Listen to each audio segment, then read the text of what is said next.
Buenos días. Damos comienzo a la reunión ordinaria del día de la fecha con la presencia del doctor Gabriel Miura Estrada, el doctor Alejandro Nieva, el licenciado Jesús Rodríguez, el doctor Juan Ignacio Forlón, el doctor Francisco Javier Fernández, la licenciada María Graciela La Rosa. En el ejercicio de la presidencia, quien les habla, acompañado por el titular de Oficina de Actuación Colegiada, doctora Flavia Acuña, y por el secretario legal, doctor Germán Manuel Moldes. Se procede a la firma del acta anterior y se aprueban los puntos sobre tabla. Aprobamos. Se aprueba. Bueno, pasamos al punto 2. El control externo de cumplimiento y de la gestión gubernamental. Tenemos un informe de auditoría elaborado por la Gerencia de Control de Entes Reguladores y Empresas Prestadoras de Servicios Públicos en el ámbito de la Secretaría de Transporte, Comisión Nacional de Regulación de Transporte y la Sociedad de Operadora Ferroviaria, Sociedad del Estado, cuyo objeto es ferrocarriles, mantenimiento, seguridad operativa, cumplimiento del programa operativo e inversiones realizadas por el Estado Nacional en el periodo auditado, 1 de enero de 2013 al 31 de marzo de 2014. Doctor Miura. Gracias, presidente. Como leyó recién la secretaria, se trata de un informe que viene del Departamento de Control de Transporte, que refiere a una temática muchas veces controlada y trabajada por esta casa, que es las concesiones de transporte ferroviario. El informe en esta oportunidad se centra en algunos ramales diésel de las líneas de transporte ferroviario de pasajeros, particularmente en relación a la línea Roca, los ramales Témpere y Aedo y Ezeiza-Cañuela, en la línea Mitre los ramales Victoria Capilla del Señor y Villa Ballester Zárate, y en la línea Sarmiento los ramales Merlos Lobos y Moreno Mercedes. Son todos ramales que atienden el segundo y tercer cordón del conurbano y que debería brindar servicio de transporte a sectores que especialmente lo necesitan porque insumen muchas horas de sus días en trasladarse a sus lugares de trabajo por vivir en lugares alejados. Después de la privatización de los trenes en el año 90 y hasta la actualidad se sucedieron muchos cambios regulatorios, institucionales y contractuales en relación a las originales concesiones de transporte ferroviario. Se rescindieron los contratos y en la emergencia se asignaron a las propias empresas que prestaban los contratos no rescindidos a través de las unidades de gestión operativa. Después se desplazó esa gestión a través de las propias concesionarias no rescindidas y se pasó a la gestión directa por parte del propio Estado, lo cual genera, y particularmente en el ámbito temporal de lo que acá estamos auditando, sucesivos cambios, como decía, regulatorios y contractuales que evidentemente dificultaron la gestión. En el año 2008 se sancionó la Ley 26.352 de reordenamiento ferroviario, que dispuso crear dos empresas estatales, la Administración de Infraestructura Ferroviaria, Sociedad del Estado, y por otra parte la SOFCE, la Sociedad Operadora Ferroviaria, Sociedad del Estado, con la intención de separar por un lado lo que era la operación propiamente del transporte ferroviario con la gestión de los planes de inversión necesarios para el mejoramiento de las vías, de la red en general. Como decía, esta sucesión de cambios institucionales genera, por ejemplo, que la línea Roca, de la cual se auditan dos ramales, originariamente estuvo concesionada a Transportes Metropolitanos, la empresa que obtuvo la concesión en los 90. Su contrato se rescindió en el 2007 y a partir de allí fue explotada por UGOFE, la unidad de gestión operativa que integraban en ese entonces Metrovía, Ferrovías y TVA, y que después, a partir del 2013, cuando TVA también sufre la rescisión de su contrato, queda solo integrada por las dos primeras, por Metrovías y Ferrovías.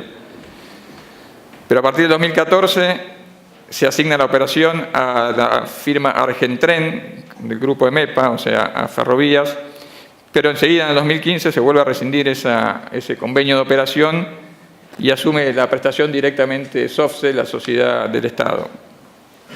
Algo similar pasó con relación a la línea Mitre, digamos, como decía recién, cuya concesión se rescindió en el 2012 después del accidente de Once y asumió su operación UGOMS, otra vez integrada por Metrovías y Ferrovías.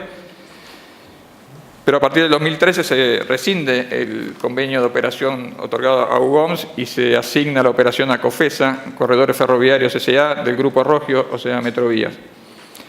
Nuevamente en el año 2015 se rescinde ese acuerdo de operación y asumo también en este caso SOFSE directamente la operación. No quiero cansar, pero la línea Sarmiento, que integraba también la concesión de TVA, también es rescindida después del accidente de Once. Asume la operación UGOMS, hasta que en el 2014 se rescata, no se asigna ni a Argentren ni a COFESA, a las firmas privadas, sino que ya asume directamente, en este caso, SOFSE, la operación desde el 2014.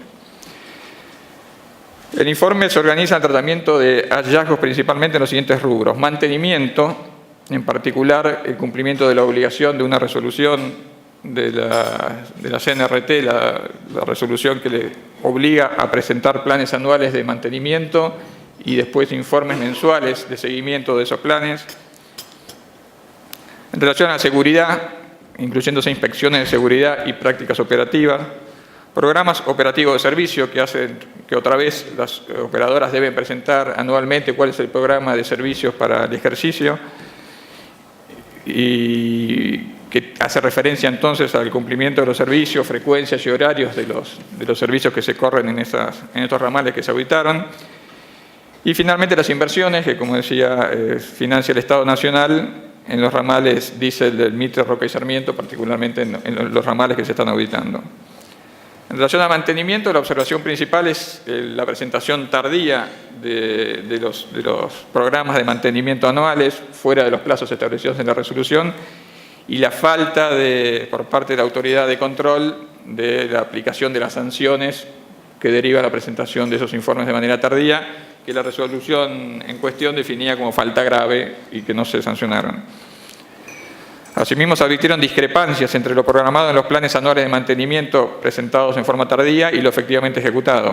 En particular, en lo que concierne a las intervenciones de mantenimiento efectuadas al material rodante, se verificó un bajo grado de cumplimiento en las tareas, tales como fueron programadas, así como también la realización de intervenciones que no corresponden con las programadas, o sobre unidades distintas de las planificadas, o sea, un apartamiento de lo planificado por hacer menos operaciones que las previstas o hacer operaciones respecto a unidades que no estaban previstas. Estos desvíos, como bien se indica en el informe, inciden directamente sobre la seguridad operativa de las unidades y por ende en la formación a la cual se encuentra afectada. En particular, se verificó un bajo grado de cumplimiento de las tareas programadas sobre vías en las zonas críticas, lo que no es menor si se tiene en cuenta que ya en el documento Estado Ponderado de la Vía de los Ferrocarriles del Área Metropolitana de Buenos Aires, realizado por la CNRT, se reconocía que a julio de 2013 se presentaba un alto deterioro para los ramales en cuestión, un alto deterioro en las vías. Por ejemplo, en los ramales José León Suárez, Zárate y Victoria Capilla del Señor de la línea Mitre, se verificó un 85% y un 100% respectivamente de sus vías en mal estado. Finalmente, se observa que el control efectuado por los organismos con competencia para fiscalizar el cumplimiento de estos planes anuales, CNRT y SOFSE, resultó escaso y extemporáneo, en parte justificado justamente también por la presentación extemporánea y la dispensa por parte de estos propios órganos de la presentación extemporánea de los planes de mantenimiento.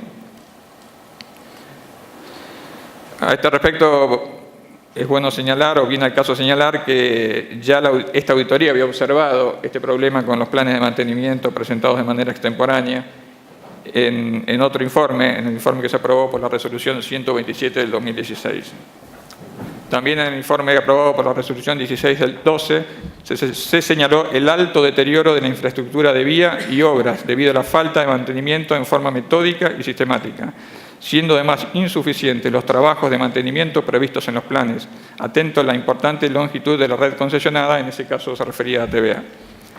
En este mismo informe se señaló que los planes de mantenimiento en materia del material rodante fueron observados por la CNRT por disminuir el grado de intervención originariamente previsto. En especial, durante 2008-2009, la CNRT constató la falta de ejecución de gran cantidad de rutinas de mantenimiento en material rodante, con consecuencias directas en la seguridad del sistema ferroviario. O sea, esta observación que ya había hecho la auditoría no está saneada y se advierte nuevamente en esta oportunidad. En relación a la materia seguridad, el informe también contiene importantes hallazgos que reiteran observaciones ya realizadas por esta Casa. El informe que se presenta resalta que los resultados de las inspecciones efectuadas por la CNRT en el periodo auditado ponen de manifiesto la persistencia en el tiempo de falencias sin subsanar. En especial, falencias que fueron detectadas y notificadas por la CNRT y que persistían al momento del trabajo de campo de nuestro equipo. El informe trae un cuadro donde se enumeran todas esas observaciones y de qué forma se constató que se seguían verificando al momento del trabajo de campo. En tal sentido, el análisis efectuado por el equipo interviniente sobre las observaciones formuladas y comunicadas por el órgano de control a los operadores en el periodo auditado evidenció la falta de normalización de las anomalías observadas oportunamente, cuya persistencia no solo refleja el bajo mantenimiento que lleva a cabo los operadores, sino que acentúa el proceso de deterioro. Frente al riesgo ocasionado por la falta de mantenimiento y conservación de la infraestructura de la vía y como salvaguarda de la seguridad operacional de los servicios, se tuvieron que aplicar restricciones a la velocidad de circulación, perjudicándose directamente a los usuarios que sufrieron el incremento considerable del tiempo de viaje. Tómese a título de ejemplo el trayecto Victoria-Capilla del Señor de menos de 60 kilómetros, que en el año 98 demandaba 80 minutos, al momento de la auditoría requería 183 minutos, un promedio de menos de 20 kilómetros por hora. En esa velocidad se prestaba el servicio. El informe destaca que el mal estado de conservación de las vías fue causal del 89 y 62% de los descarrilamientos registrados en 2013 y 2014 respectivamente. Por otra parte, el informe da cuenta del incumplimiento de la CETOP 781, la resolución que rige el modo de apertura de pasos a nivel, observándose la existencia de un alto número de cruces no habilitados y la existencia de extensas zonas sin cerramientos perimetrales. Esto es zonas donde se permite el libre acceso a la zona de vía con el incremento de riesgo en la seguridad de las personas que ello conlleva. Respecto a los programas operativos de servicio, destaca el informe que el equipo constató la presentación extemporánea de los mismos. Así como se pasaba con los programas de mantenimiento, también los programas operativos de servicio deben presentarse antes del año en cuestión, y se verificó su presentación extemporánea en violación a lo establecido en la resolución CNRT 338-2011. También se verificaron desvíos en lo que hace a la cantidad de trenes corridos y a la puntualidad de los mismos, arrojando como resultado una eficacia promedio en el cumplimiento del 62% en el año 2013 y del 65% en el 2014, y en relación a la regularidad del 32% en el 2013 y del 40% en el 2014. O sea, estos planos operativos de servicio que ya venían con reducción de cantidad de servicios, encima no se cumplían de acuerdo a lo programado. Por otra parte, se constató que las cancelaciones y demoras respondieron mayormente a causas imputables a los propios operadores, no causas imputables a terceros, sino a los propios operadores, principalmente relacionadas con el material rodante, en especial la falta y falla en las locomotoras. Con relación a las inversiones, el equipo también realizó importantes hallazgos. A raíz del precario estado que presentaba la infraestructura de vía en los ramales Merlo-Lobos y Victoria-Capilla del Señor, la DIFSE proyectó una serie de obras de recuperación a fin de garantizar las condiciones de seguridad operativa en los ramales mencionados. En este marco de la DIFSE, mediante contratación directa, adjudicó la obra Mejoramiento de Vía en la línea Mitre por un monto total de 106 millones de pesos. En cuanto a la línea Sarmiento, se proyectaron obras de distinta profundidad. En el tramo correspondiente a las estaciones Merlos, Marcos Paz, se proyectó la realización de la obra Renovación Integral de las vías, adjudicándose la licitación pública 3413 por un monto total de 120 millones de pesos. En cambio, respecto del tramo restante de este ramal, Marcos Paz Lobos, se proyectó una obra de mejoramiento de vías que fue contratada en forma directa con 2 empresas distintas por la suma total de 85 millones de pesos. Finalmente, en el caso de la línea Roca, el equipo se trabajó respecto de la contratación de la reparación general de 30 coches remolcados Materfer, etapa 1, perteneciente a los ramales diésel. Se destaca en primer lugar, entre los hallazgos del equipo de auditoría, la inexistencia en el periodo auditado de un sistema de de la elaboración y ejecución de una planificación estratégica del sector, que permita el desarrollo sostenible de la actividad con el consecuente mejoramiento de la infraestructura y de los servicios a los usuarios. En tal sentido, se verificó que las inversiones previstas para estos ramales se evaluaron y decidieron en forma aislada, escasamente fundada y sin tener en vista objetivos estratégicos de largo plazo. Así, los proyectos presentaron inconvenientes en su ejecución o modificaciones sobrevinientes por cuestiones que tendrían que haber sido previstas y tuvieron lugar obras carentes de suficiente justificación que avale su realización prioritaria. Por otra parte, la inexistencia de una planificación estratégica de la política pública de transporte ferroviario importa el incumplimiento de la Ley de Reordenamiento del Sistema Ferroviario Nacional, al cual se hizo referencia, que establece como una de las principales competencias de la autoridad de aplicación la planificación estratégica del sector ferroviario, infraestructura y servicios y su desarrollo. Se observó también que el incumplimiento de algo que ya esta auditoría ha observado varias veces, que es de las normas del Sistema Nacional de Inversión Pública, relacionadas con el registro, clasificación, tratamiento, análisis, evaluación previa y control de los proyectos de inversión. El incumplimiento de estos procedimientos impide o dificulta los controles y evaluaciones correspondientes, generando un incremento en los riesgos en la etapa de ejecución y un eventual impacto negativo en la eficacia, eficiencia y efectividad del proyecto. Se verificó que las inversiones analizadas presentaron inconsistencias que son consecuencia directa de la deficiente evaluación previa, lo que evidencia la importancia de las modificaciones introducidas durante la ejecución de las obras, generadas por causas preexistentes al inicio de las mismas y que tendría que haber sido tenidas en cuenta al momento de su planificación. Como ejemplo, el equipo de auditoría señaló la situación planteada en relación al ramal Victoria-Capilla del Señor con los pasos a nivel, que no se había incluido en el proyecto de obra la reparación de los pasos a nivel, y eso motivó que las jurisdicciones atravesadas por este ramal requiriera que se incluyera esta reparación y se tuvieron que incluir como adicional. Sin embargo, la problemática de los pasos a nivel era conocida al momento que se hizo el proyecto y debió haber sido incluido originariamente. Analizadas las contrataciones de las obras antes mencionadas, se observaron apartamientos a las normas que rigen el procedimiento de selección del contratista, adjudicándose obras a empresas que carecían de antecedentes técnicos y económicos. Asimismo, se constataron incumplimientos en las etapas de ejecución y certificación, tales como la no ejecución de las obras con el alcance requerido y dentro de los plazos establecidos, o la sustitución de los fondos de reparo por seguro de caución apartándose de lo estipulado en los pliegos.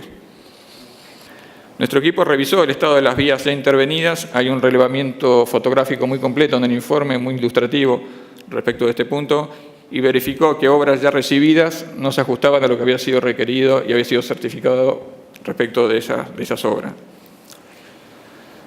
Para no extenderme mucho más, quisiera detenerme en dos de las contrataciones que observó nuestro equipo de auditoría, las que entiendo grafican cabalmente lo que se viene señalando.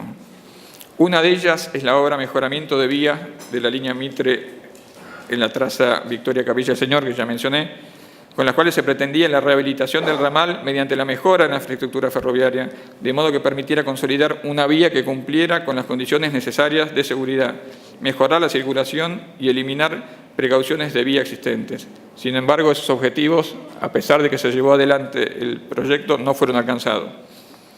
El personal de la casa, como ya dije, pudo constatar que pese a los trabajos realizados, la traza presentaba significativas restricciones de velocidad, en el orden de los 12 km por hora. Hay tramos de la vía que no se puede superar esa velocidad sin poner en riesgo a las personas transportadas. Tampoco se han experimentado mejoras en cuanto a la oferta de servicios. En efecto, la oferta de lunes a viernes proyectada para el 2004 era 34 servicios, 10 más que para el 2015. Por último, se destaca que el trayecto recorrido entre las estaciones Victoria y Capilla del Señor con motivo del arrendamiento in situ se efectuó en 141 minutos, mientras que el tiempo de viaje del trayecto en el 95 era de 77 minutos, o sea, se convalidó lo que ya se había informado antes. Todo ello lo que evidencia es que no se alcanzaron los objetivos perseguidos en la contratación de esta obra.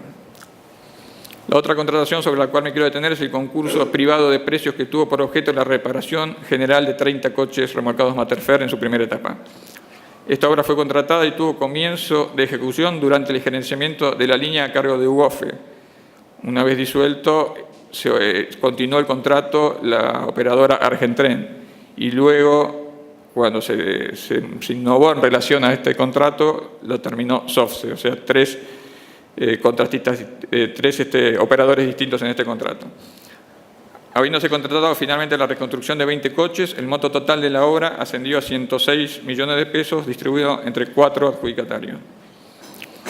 El llamado concurso tuvo lugar en octubre del 2013. Las obras se adjudicaron en febrero del 2014 y el inicio de los trabajos se dio entre marzo y mayo de ese año, del 2014, previéndose distintos plazos de ejecución, entre 5 y 9 meses, en función de los trabajos a ejecutar. De ello se desprende que los trabajos deberían haber culminado en su totalidad en el mes de noviembre del 2014. Sin embargo, las obras se encontraban inconclusas al 31/12/2015, registrando demoras en la ejecución que van de los 318 a los 450 días. En el caso puntual de la obra contratada a una de las empresas, Intra S.A., por un monto de 42 millones de pesos, registraba al 31/12/15 un avance de obra del 3,09%, cuando la misma debió estar concluida el 6/10/14, un año antes. Cabe señalar que el comitente conocía que las obras se encontraban abandonadas desde junio del 2014. No obstante, y pese a las demoras comprobadas, no se verifica la aplicación de penalidades al contratista ni al comitente, en este caso Argentren, como tampoco el inicio de acciones tendientes a resolver el contrato, recuperar el anticipo financiero oportunamente liquidado a la empresa de 8,5 millones de pesos y ejecutar las garantías contractuales. El estado de abandono no sorprende con las verificaciones que hizo el equipo, dado que detectó que la firma Intra no poseía experiencia ni capacidad técnica requerida, ni había acreditado la capacidad económica exigida en el pliego. De hecho, se verificó que hasta el año 2012, poco antes de que hiciera su oferta, la empresa operaba como DIC Plastic S.A., teniendo como actividad económica principal la fabricación de productos plásticos en formas básicas y como secundaria la prestación de servicios financieros. Recién, pocos meses antes de hacer su oferta, cambió el objeto social en definitiva, la construcción de obras ferroviarias. En cuanto al anticipo financiero, como decía antes, el mismo ascendió a la suma de 8,5 millones de pesos, que para ese entonces era más de $1 millón.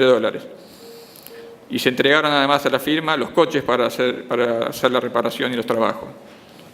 No se verificó ninguna acción concreta atendiente al recupero de este anticipo financiero y a la rescisión del contrato y a la aplicación de penalidades.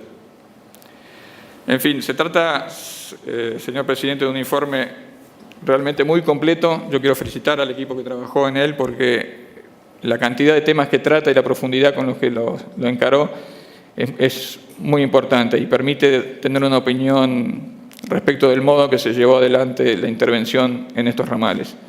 Pido entonces su aprobación. ¿Comentario? Señor presidente. Muy completa, por supuesto, y muy buena el informe que se ha hecho acá. Comparto, digamos, la felicitación al equipo que ha trabajado en este informe. Solo señalar 2 o 3 cosas. Primero, que este informe completa una serie de muy buenos informes que abordan en particular la problemática vinculada al transporte ferroviario. Creo que la descripción que se ha hecho al principio del informe, o que se hace al principio del informe, en donde va detallando los sucesivos cambios que han habido tanto desde el punto de vista de las concesiones como desde el punto de vista de las decisiones del Estado, muestra una política errática que lamentablemente hemos tenido en los últimos años y luego el desarrollo del informe, donde habla de la falta de mantenimiento, del estado de deterioro de los servicios, de las vías, de los vagones y demás, muestran por otro lado el fracaso de una política que se ve muy bien en esta serie de informes y que lamentablemente ha tenido como rehén al usuario, que son millones de personas, de este servicio de transporte. Digamos, deterioro y fracaso de una política que corrió en paralelo a una importantísima cantidad de recursos que se destinaron en todos esos años, al sistema ferroviario. Como un primer punto para abordar. En segundo lugar, como decía, este informe de alguna manera completa una serie de informes que venimos haciendo a la CNRT, a la Secretaría de Transporte, sobre el cumplimiento de sus obligaciones en materia de concesiones ferroviarias. Fíjense ustedes que la importancia que tienen estos informes y la calidad con que y la objetividad técnica y el profesionalismo con el que se han hecho, puede verse también en que varias de las causas judiciales en donde hay funcionarios condenados, como el caso de Jaime y Schiavi, tienen y se sustentan fundamentalmente en estos informes. Fíjese usted que recién mencionaba, en una de las partes del informe se hace referencia al cumplimiento, digamos, hemos relevado el cumplimiento o no de la resolución 1770 del 2008 de la CNRT, que establece la obligación de presentar planes de mantenimiento a las empresas concesionarias y luego, por supuesto, se ve de qué manera se ha cumplido o no. El dictado de esa resolución de la 1770 que nosotros remarcamos cuando informábamos en su momento el informe referido a TVA después del accidente de febrero del 2012, acá en la ciudad de Buenos Aires, que costaran 52 vidas, el solo hecho de haber la CNRT dictado esa resolución que faltaba antes y que se la habíamos señalado en otros informes respecto de la obligación de presentar esos planes de mantenimiento significó que los funcionarios de la CNRT no hayan sido acusados ni hayan podido ser condenados porque, de alguna manera, con esa resolución habían cumplido con las obligaciones que les imponía el cargo. En este informe se van señalando de alguna manera cómo se reiteran los incumplimientos que nosotros ya detectamos en otras concesiones ferroviarias. El informe es muy bueno, muy completo, tiene una serie de cuadros y de registros fotográficos que de alguna manera le confirman que lo que aquí se escribe efectivamente es lo que se ha visto. Sería muy bueno también, por supuesto, siguiendo la prédica del presidente, que a estos informes pudiéramos agregarle de alguna manera documentación a partir de las filmaciones con el dron que seguramente completarían y harían mucho más gráfica la situación en que podamos constatar se revelen luego en lo que hace al funcionamiento y al estado de nuestros ferrocarriles. Eso es todo. Muchas gracias. De paso le comento, seguramente debe tener invitación, pero mañana se va a hacer un taller sobre el uso del dron, porque requiere determinado tipo de protocolos, y como es tanta la demanda que hay, porque casi todas las gerencias lo están pidiendo, es bueno que participen para que sepan las bondades y los límites que tiene el uso del dron, cuándo lo podemos usar, cuándo no y en qué condiciones. Mañana hay un taller de capacitación para ese tema. Y bueno, con la... Sí, perdón. Un comentario nomás para agregar. No puedo dejar de decir que quería aclarar que los comentarios del auditor corren por su cuenta, lo que es la conclusión del fracaso de la política errática, política de transporte ferroviario, etcétera, es una conclusión sacada por el auditor, respetable por otra cosa. No es lo que dice el informe, es sobre un tema puntual, que es OPSE. Ha habido otros informes, y si no, auditemos otro periodo y tengamos en cuenta los últimos años de esta gestión que ha inaugurado inversiones ferroviarias iniciados y comprados y iniciados en el gobierno anterior, que en los últimos años justamente hubo una inversión muy fuerte, tal vez no a tiempo, podemos debatir sobre el tema, pero una inversión muy fuerte en el sistema ferroviario. No es la conclusión que corre por la cuenta del auditor. Sí, judicial, ¿no? No estamos tratando ese tema acá. Lo que pasa es que ahora andamos en AVE, vino AVE, llegamos en minutos, a partir de ahora, en las nuevas auditorías, ¿no? Según cuando veamos ahora el tema ferroviario de este gobierno, veremos los cambios. Bueno, con las felicitaciones al equipo y las consideraciones. Una cosita. Felicitaciones, yo felicito al equipo. Lo que sí, esto se llama aprobar actuaciones históricas. Vuelvo, porque usted siempre habla también de la eficiencia y todo, y me extraña que no lo diga en este momento, presidente. Periodo auditado es 2013 al 2014. Estamos en noviembre del 2017. Entonces, de lo que usted quiere para la nueva planificación, esto se llamaría deporte en el recuerdo, esto es ferroviario en el recuerdo. Porque será muy bueno el informe, pero siempre estamos muy atrasados. Es por lo que usted siempre dice, ¿no? Para que se recuerde de esto también. Que así, bueno, felicitaciones, pero con mucho atraso. Gracias. Bueno, estamos tratando de cambiar para que el tiempo sea mucho más rápido. Y bueno, vamos a ver, porque estamos empezando a ver algunas semillas que brotan. Si hablan de felicitaciones y una maravilla, todo, vamos a ver la realidad. Porque estamos hablando de un tema del 2013, porque eso es lo que se olvidó decir el doctor Miura y el doctor Nieva. Periodo auditado 1 del 1 del 2013 al 3 del 2 del 2014. Tareas de campo 26 del 5 al 2015 al 5 del 4 del 2016. Inicio y fin de tareas 15 del 9 del 2014 al 30 del 4 del 2017. Presidente. Bueno, el auditor Fernández es el decano de esta casa, digamos, tiene más tiempo que todos nosotros y sabe cuáles son además las limitaciones que tienen muchas veces nuestros equipos y nuestra gente para llevar adelante sus tareas. En este caso, por ejemplo, hubo cambios de objeto durante la elaboración de la auditoría y una serie de situaciones.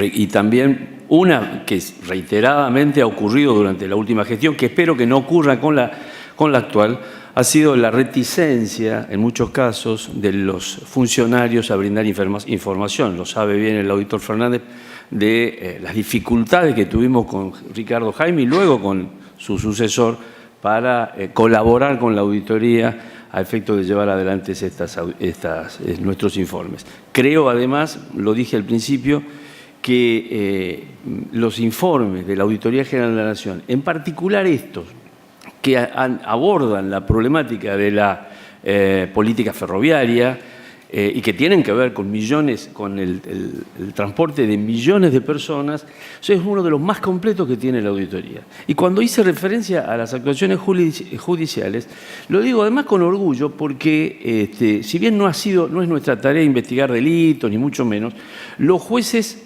sostienen sus acusaciones. Yo nombré una causa donde hay una condena en particular sobre la base de este informe. Nuestros funcionarios, inclusive, una de las causas de la demora debe ser porque muchos de ellos han tenido que concurrir los equipos completos a tribunales a prestar declaración porque lo llaman los jueces y tuvieron que ir inclusive a las audiencias que se realizaron en el caso del juicio de Once. Es decir, está el caso tenemos informes paradigmáticos en cuanto a hallazgos que sirven que sostienen causas judiciales. Una es, por ejemplo, la compra de material ferroviario a España y Portugal. Bueno, y otros. El de TVA fue un caso también vinculado y con observaciones reiteradas en este informe. Así que solo eso, señor presidente, dejar aclarado que creo que si bien puede parecer que el objeto es demasiado lejano, no lo es, porque lo que es cierto es que estas cosas no se pueden cambiar de la noche a la mañana. Espero que este gobierno pueda hacerlo y que los recursos que se destinan realmente se puedan traducir rápidamente en mejores servicios.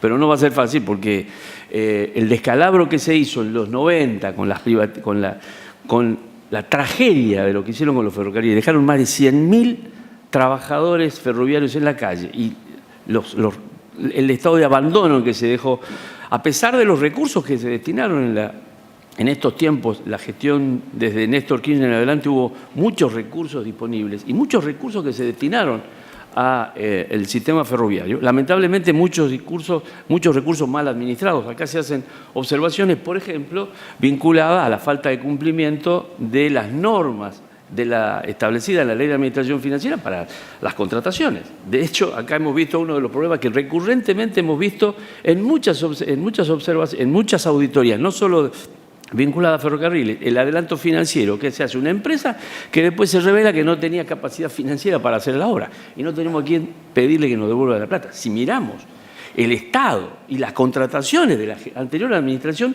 vamos a ver cientos de ejemplos como ese que se ha mirado en esta auditoría. En conclusión, esperamos que esta auditoría siga siendo buenas auditorías, porque estas no son tan antiguas como para no revelar el estado en que deben estar hoy muchas de estos servicios ferroviarios. Bien.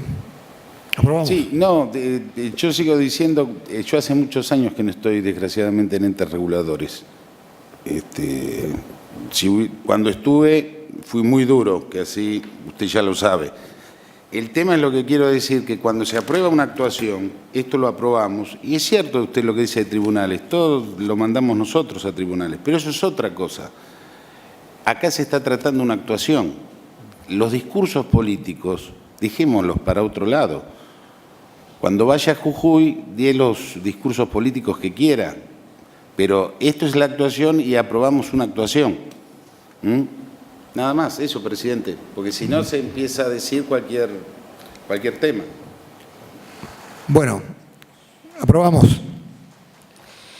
Pasamos al punto 2.2, un informe de auditoría de gestión ambiental realizado en el ámbito del Consejo Nacional de Coordinación de Políticas Sociales y Secretaría de Vivienda y Hábitat del Ministerio del Interior, Obras Públicas y Vivienda, referido al cumplimiento de objetivos del desarrollo milenio, garantizar la sostenibilidad del ambiente y la meta de haber reducido a la mitad la proporción de hogares residentes en viviendas irrecuperables y condiciones de tenencia irregular, periodo auditado 2010-2015. Licenciada. Sí, presidente, para que este tema sea tratado en el próximo colegio. Bien. Continúa el tratamiento. En el punto 2.3 también tenemos un informe de control de gestión ambiental elaborado por la Gerencia de Planificación y Proyectos Especiales, realizado en el ámbito de la Secretaría de Agricultura, Familiar, Coordinación y Desarrollo Territorial, referido al examen de la gestión del Sistema Nacional para la Prevención y Mitigación de Emergencias y Desastre Agropecuario, periodo auditado de 2010 al primer semestre de 2016. Bueno, en realidad ser viejo tiene pocas ventajas, pero algunas permiten recordar la génesis de algunos hechos. Yo estuve presente cuando se votó esta ley y recuerdo la causa de la ley. Las emergencias agropecuarias en general se pedían en el Congreso, cada diputado o senador pedía por su emergencia y daba la casualidad que cuando alguien pedía emergencia, todos se ocurrían pedir emergencia y si había llovido en Formosa y no había llovido en San Juan, también se pedía, era célebre el diputado Yoma porque siempre conseguía subsidio por inundación para un pueblo de La Rioja que no llovía nunca.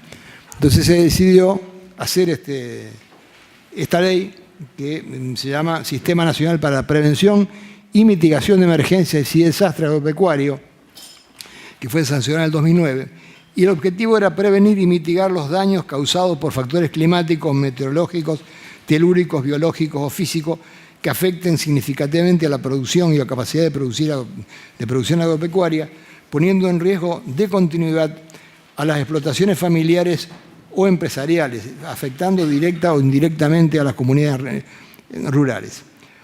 Además, la ley propuso crear una Comisión Nacional de Emergencias y Desastre Agropecuario que propone al Ejecutivo Nacional la declaración de la emergencia y o desastre agropecuario, y un Consejo Consultivo de Emergencia Agropecuaria cuya misión es elaborar propuestas respecto de los mecanismos de monitoreo y evaluación del sistema.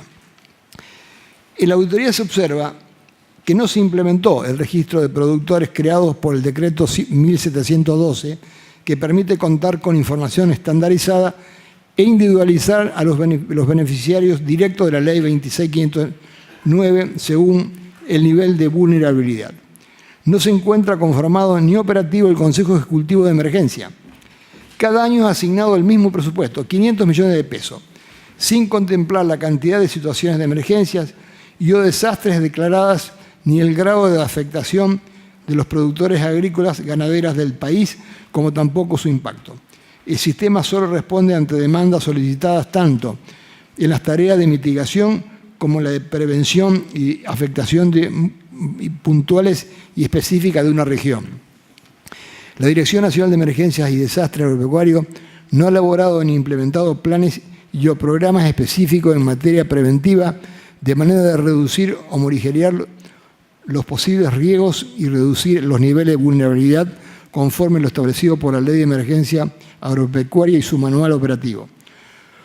Por lo que resulta necesario continuar fortaleciendo el enfoque preventivo del sistema, que en un principio ha resultado enmarcado en acciones aisladas, ya que son los sectores más vulnerables los que poseen menor capacidad técnica, y económica y financiera para poder atravesar las situaciones adversas, generadas por los eventos climáticos, telúricos, meteorológicos, biológicos o físicos. Y yo agregaría una cosa, como esto viene de medio ambiente, en general no se hace referencia a presupuesto, me gustaría saber cuánto de esos 500 millones que están en el presupuesto se ejecutan por año. Y creo que se deben ejecutar muy poco, porque en general son las partidas que después se transfieren a otro lugar. Con esto solicito la aprobación del sistema. Sí, señor presidente, una palabrita nada más. Atento que la Comisión Nacional de Emergencias y algunos integrantes del Banco Nación y el suplente, pido se me excuse del tratamiento del presente. Con la excusación del doctor Forlón, se aprueba. No se notó. Bueno, lo bueno es que uno puede ver los efectos. Algunas han tenido efectos desastrosos. Pero...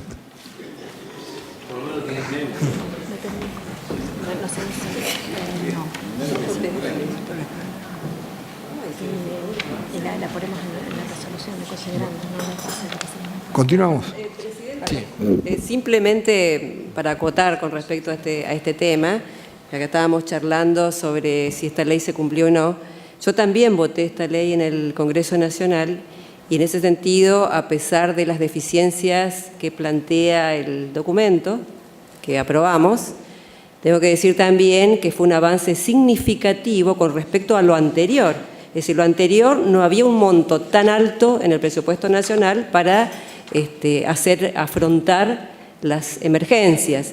Entonces, a partir de que se puso este monto, que es significativo, realmente fue mucho más rápido la respuesta que se pudo dar a las distintas provincias y municipios en situación de emergencia. Es decir, que a pesar de lo que dice el informe, significó algo muy importante, sobre todo para las provincias. Es decir, digamos que se disminuyó el tiempo en que una provincia, un departamento, hace un pedido por emergencia y la respuesta del Gobierno Nacional. El informe, que es muy detallado acerca de esta norma, que el único cumplimiento que tiene creo que ha sido publicada en el Boletín Oficial. Después de los otros contenidos no creo que tenga otros. En relación a lo que acaba de decir la auditora, trae un cuadro el informe, donde habla de los días promedio que existentes entre la solicitud y el pago. Y los días promedios son 198 días, llegando en algunos casos a 278 días el tiempo en que se produjo la solicitud y efectivamente el desembolso cuando se produjo, un año más tarde casi. Gracias. Bien. Si no hay más comentarios, se aprueba. Pasamos al punto 6, asuntos varios AGN. Tenemos un proyecto de disposición por el que se aprueban los modelos de ficha de prensa de las auditorías. Sí. No tenemos 3-1. Yo No tengo uno de la Sociedad de Casa de la Moneda. No, ya lo probamos la semana pasada. Ah, ¿sí? Sí. Vio. Perdón, quería escucharlo de nuevo al doctor Jesús Rodríguez. Está demorado usted. Claro. Eso pasa por ser el más antiguo. Me olvido las cosas. Perdóneme, doctor. Como decíamos, hay un proyecto de disposición por el que se aprueban los modelos de ficha de prensa de las auditorías de gestión de deuda pública y estudios especiales. Se aprueba. Pasamos al punto 7, que tenemos para tomar conocimiento de un convenio suscripto entre el Instituto de Ayuda Financiera para Pago de Retiros y Pensiones Militares y la GN para los estados contables al 31/12 de 2016. Tomamos conocimiento. Para conocimiento. Se toma conocimiento. Y ahora pasamos al punto 11, que son los puntos sobre tablas de comisión administradora. Doctor Fernández.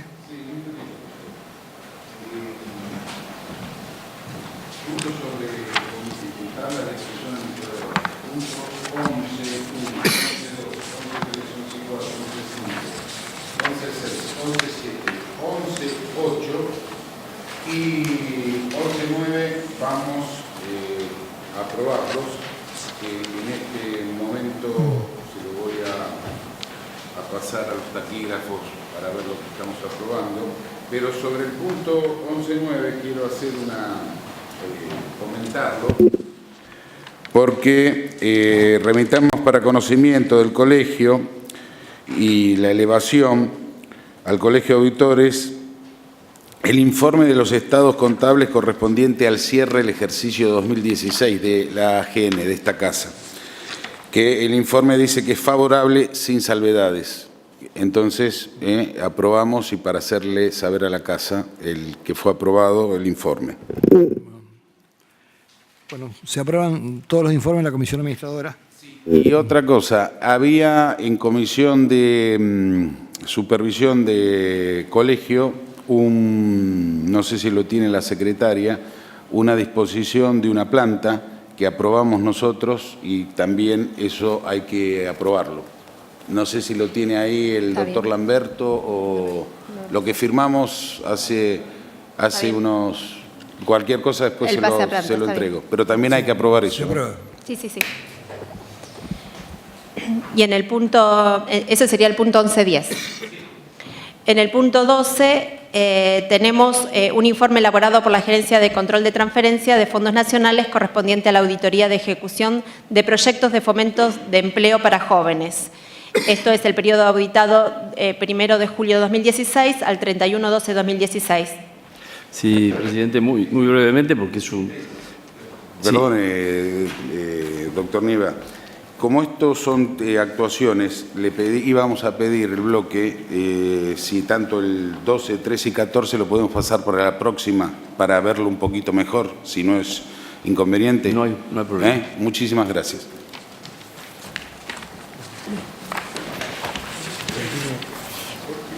Pasamos entonces al punto 15, que tenemos el plan de acción 2018 de esta GN.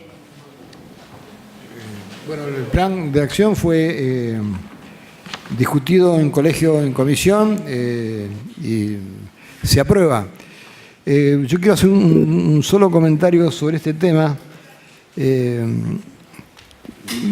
Este plan tiene algunas